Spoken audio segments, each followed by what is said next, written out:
Well, hello, everyone. This is Amber Towngian, your terrific Tuesday $1 Million Messenger calling for you from the greater Phoenix area. And it's December.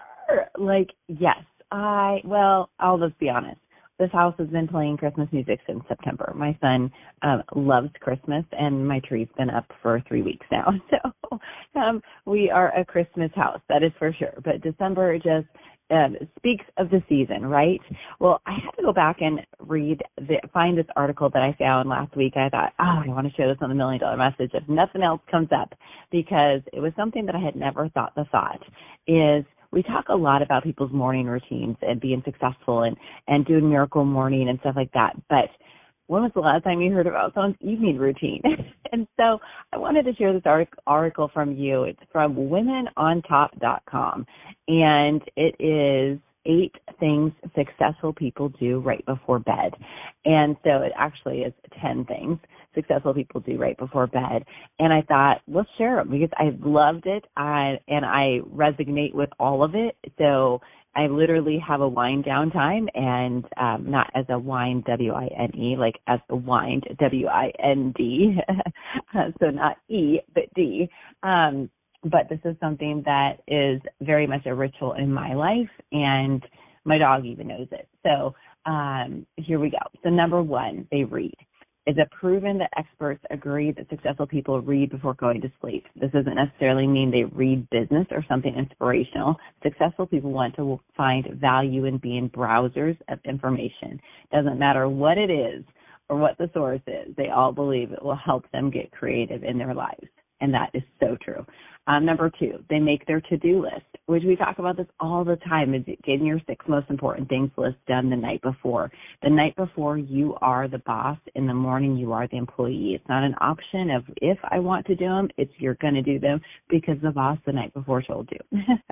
Number 3, spend quality time with family. Instead of spending last minutes before sleeping on social media or anything, just doing that kind of stuff, spend it with family. Do a one-on-one conversation. Even if they're nowhere close, maybe you can just give them a call. Number 4, reflect on the day. This one is the hardest one because of how many of us spend our days without looking back on it. We don't reflect on days. If we keep the journal, we usually make it where we're appreciating each day, but we don't look back. So looking back can help you determine what you did right, where you wasted time, and what you can do better the next day. Number 5, meditate. At this one, it's probably the hardest because meditation is usually calms your body and you're quiet for at least 10 minutes. And so just calming yourself without any social media, any distractions, just calming yourself and quieting. I call it quieting yourself before the Lord. Number 6, plan out sleep. Making getting enough sleep a priority can be a huge challenge for workaholics and entrepreneurs. But if you plan out sleep, by this, you mean a schedule and the time you're going to be going to bed, and you know the time your alarm's going to be set. This way you can control your sleep better. This is me to a T. Like, I know what time I'm crawling in bed at night. I know what time I'm going to go to sleep, and I wake up right before my alarm. So, and then number 7, disconnect from work. You may not believe this, but truly successful people do anything but work right before going to bed. A truly successful person knows when to do it. Working right before you go to sleep is not healthy and usually not even productive. You want to give yourself a break, which is going to be able to focus on your sleep. And number 8, think and look forward to something positive and picture tomorrow's success. So they spend time visualizing their success for the next day. Just forget whatever it is and focus on your last hour before you go to sleep or something positive. It can be something very simple, like looking forward to how tasty your meal is going to be the next day. That's funny. But it could be also small successes you're going to have in the day. Whatever makes you forget negative situations. Number 9, practice gratitude.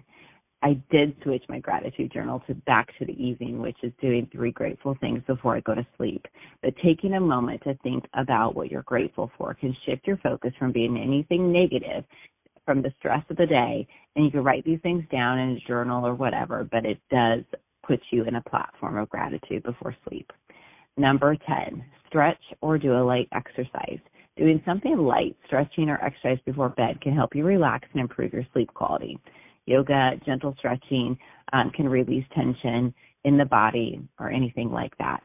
So this is an article I read last week that I thought, we don't talk about bedtime routines very often, and I find I tend to go to bed pretty early, and the reason is I figured out a long time ago is I am less productive in the evening than I am in the morning.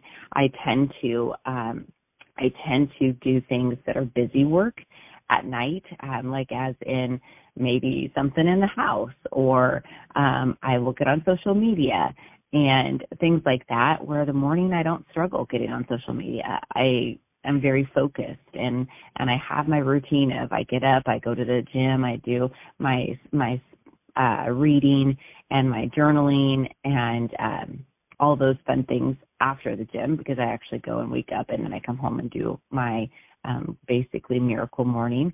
And then I get to work. I get ready and I get to work. Well, my nighttime, I tend to have that just more exhausted mind where I'm not as productive. And I know some people are night owls and some people are early people. I can actually do either. And so I would challenge you to really evaluate, are you really a night owl, or is it just that you've gotten into the habit of it? Because I knew when I evaluated, was I productive, and was it something that had like calm clarity in my life? It wasn't. And so I have to choose to be whichever one I want. I have to be that. And so I wanted to be more focused and more successful and less distracted and less busy fiddle fart work, as my dad used to call it. And so I chose to start getting up years ago at 5 a.m. And years upon years ago, probably decades ago now.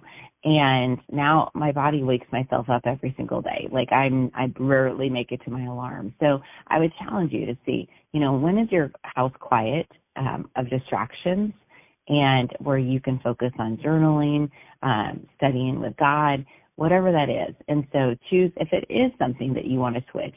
I always tell people, just decide you're going to get up 3 days in a row at 5 a.m. Don't worry about what time you're going to sleep. Just decide you're going to get up 3 days in a row at 5 a.m. or maybe it's 6 a.m. because your body will make sure by the end of that third day, you're going to bed earlier. That's how you adjust your sleep. You just decide. So either way, hopefully this was a blessing for you today. Hopefully this challenges you to think a new thought. But this is Amber Town-Guillen, your terrific Tuesday $1 Million Messenger, signing off. Have an amazing Tuesday.